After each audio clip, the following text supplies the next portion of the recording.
You can go days without water and weeks without food, but without breath, you're sure to die within a few minutes. This is a video on how to breathe.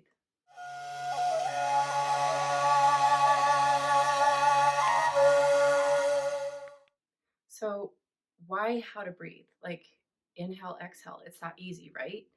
And I used to think the same thing. We all know how to breathe. We were born knowing how to breathe. But due to certain things in our lifestyles, in our lives, and the chemicals in our food and our environment, our breathing patterns have become skewed from what they were when we were children.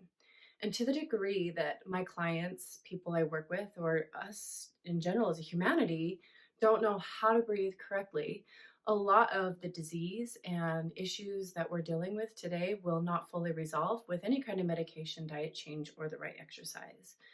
Breathing has the capacity to relax the body. And only through breathing properly will the body feel that it's safe to relax. You see, there is a nerve called the vagal nerve, and it runs from your brain down your spinal column, and it has these roots and it reaches out to every organ. And when you breathe properly, there's a muscle called the diaphragm. It's huge and it's at the bottom of your rib cage. It's shaped like a parachute. The reason why is it will save your life if you know how to use it. When you breathe, it goes from this convex shape and it drops down to a concave shape. And there's no room for the organs in your stomach to go but out. You know, they move out forward, to the sides, even in the back a little bit. And when you do that over and over again, this nerve, this vagal nerve, sends a message to your brain that everything is okay. You see, we have this autonomic nervous system that runs the entire body. It's like so amazing that your heart can beat and you breathe your air and you digest your food and you don't even have to think about it. It's taking care of those things. And the autonomic nervous system has two branches. One's called the sympathetic. We know it as the fight, flight, or freeze. And the other is called the parasympathetic. This is the rest and digest. And I think about them kind of like a teeter totter. One can't run while the other's on. And in our culture, our society, we're really focused on the outcome. What can we get done? What are we known for? And a lot of us have been taught through school and other means of receiving um, praise for what we create and what we do, that it's more valuable to go and do versus sometimes to stop and be. And we've lost the practice of activating the parasympathetic nervous system. And let's just like unpack that rest and digest. When you are sympathetic, your body, which was like designed for living off the land 2 million years ago, is thinking that you're running from a lion or you're running to some kind of game, you're running. And during those times when we lived off the land, the threat was real.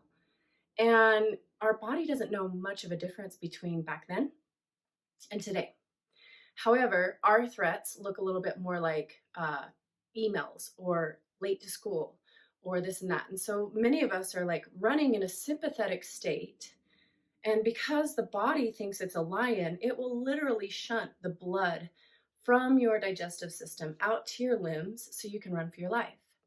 It shuts down the diaphragm from doing this beautiful pumping mechanism, which, by the way, reminds your colon to pump as well. So if you're dealing with constipation, breathing's a great way to heal that, water and breathing.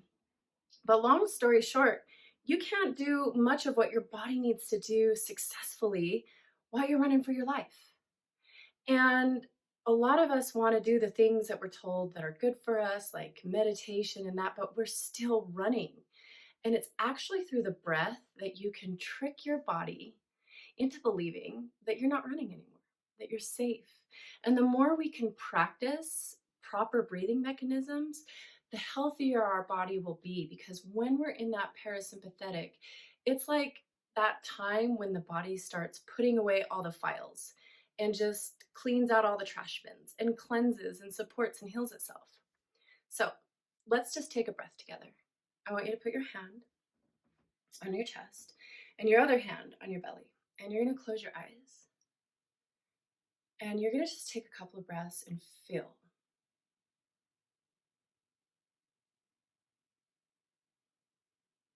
What you're feeling for is the movement underneath your hands.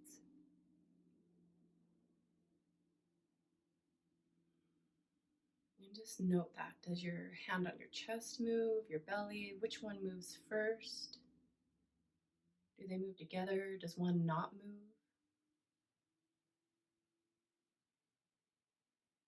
So, a proper breath, and I want you to practice this with your eyes closed, is that the first 2/3 of the air moving in your body, your belly should expand underneath your bottom hand. And the last third, you should feel the hand on your chest begin to rise.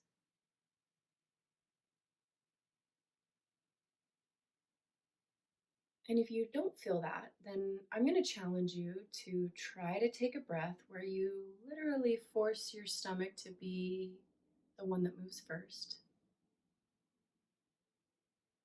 And finishing the inhale. So, like when you breathe into your stomach, you're drawing air to the lowest part of your lungs. And when that gets too full and there's no more room for the diaphragm to breathe, then you feel your chest begin to rise. And that's because you have these neck muscles that are attached to the upper ribs that will lift the chest so you can bring in that last bit of air. When you exhale, you want the breath to fall out naturally. How's that feel? I find that a lot of people, almost 90% of the people I work with, have an inverted or a breathing pattern that isn't supporting their body.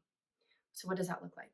Well, if you feel the hand on your chest move at the same time as your stomach, that signifies you might be a chest breather. Some people might even feel their stomach move in on the inhale.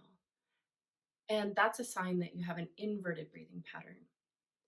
So, what are some things that could have created this? Well, one is food.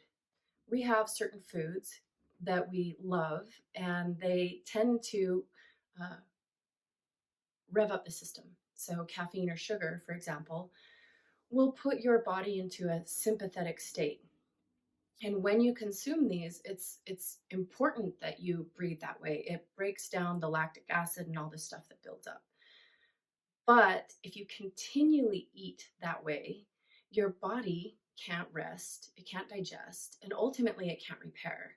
So, a lot of these things, these aches, these pains, even so far as to say diseases, can't begin to heal themselves because they constantly think that you're running.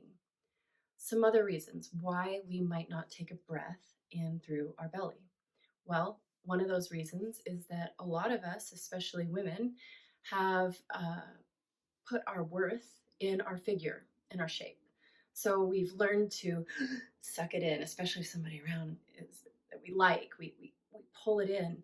Uh, so if somebody does this for too long, they're going against the body's wisdom of being a billow in the stomach where we receive and we give air naturally. And so, if you're struggling with this, if you're having a hard time just feeling that breath, I would recommend that you lay down. You can lay down and place a water bottle on top of your belly or something that has some height so you can see it. You want to be comfortable. If it's better if your knees are bent, that's up to you. But you get the water bottle on your belly, and as you inhale, watch and see if the water bottle can go up and the water bottle goes down on the exhale. The air should be fluid and silky and soft. And as long as you can, inhale and exhale. Don't worry about counting how long it is. Just witness the movement, the biomechanics of your body. Really, it's not just about the belly going out. Ultimately, you're moving open through a 360-degree radius. So the rib cage opens up this way. And even your spine begins to lift vertebrae by vertebrae on the inhale. This allows new, fresh oxygen and synovial fluid to move through each vertebra segment and keep your spine healthy. So I say to my clients, and I'm saying to you, that the body is like a vehicle. And some of us have Ferraris, some of us have buses. Either way, vehicles need maintenance. Your mind, your spirit is like the driver. And to the degree that your vehicle is running, you can go and experience life. And breath is like the gas station. So if we all got in our cars tomorrow and tried to drive across country and we didn't stop at the gas station, would we make it? No, we wouldn't. We would break down and hopefully not in some desert somewhere. And many of us are breaking down. This is first seen as like period pains or brain fog or arthritis or just basic little things which later equate to disease. So basically, you have to visit the gas station every day for a minimum of 20 minutes. Deep belly breathing for 20 minutes signifies to your brain that you're safe, you're not running from a lion, and it activates the parasympathetic nervous system. And inside your brain, you have a whole pharmacopoeia of happy, feel-good hormones. When you hit that 15-minute mark, it begins to shower from your brain dopamine and serotonin and all these things that we oftentimes are running to food or pharmacists to get that feeling of euphoria. And it's available to you simply through breath.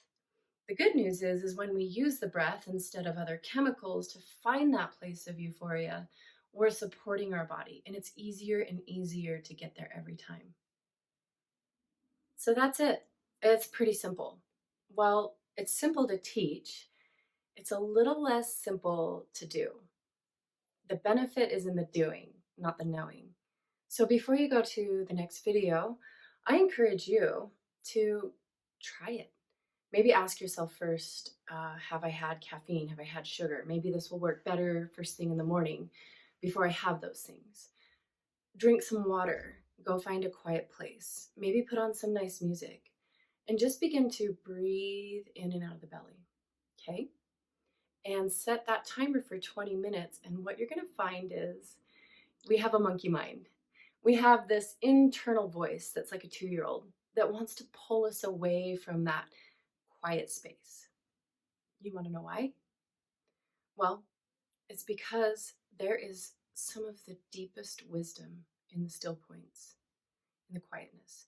Some of that wisdom might take us to places we would never journey before. We might quit our jobs or leave a bad relationship. You see, when we breathe like this, we enter a state of coherence. It's a form of meditation.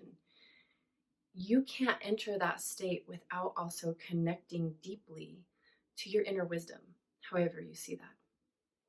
And so there's a little trick I give for the monkey mind. It's a mantra. So a mantra is known as just something that you say over and over and over again. And it's the same thing. And it's like giving that monkey mind or the 2-year-old a pacifier to pacify its thoughts on.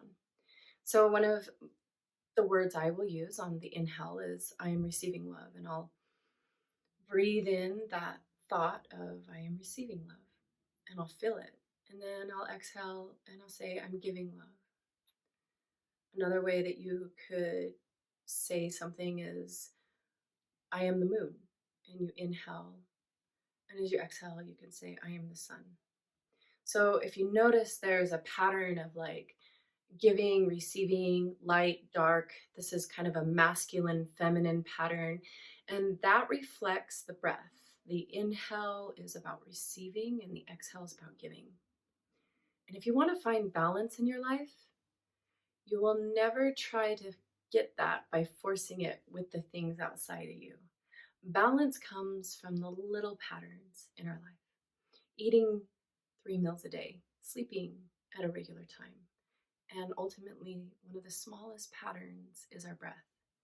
25,900 breaths a day. I promise you, if you want to get well, if you want to use vitamins, supplements, I'm excited to show you how. But to the degree that you don't have a rhythm in your breathing, you don't have a still point in your day, then you're going to be running against a tide an incoming tide, trying to push it from coming in. So do it now. Try some breathing and let me know how it feels in the comments.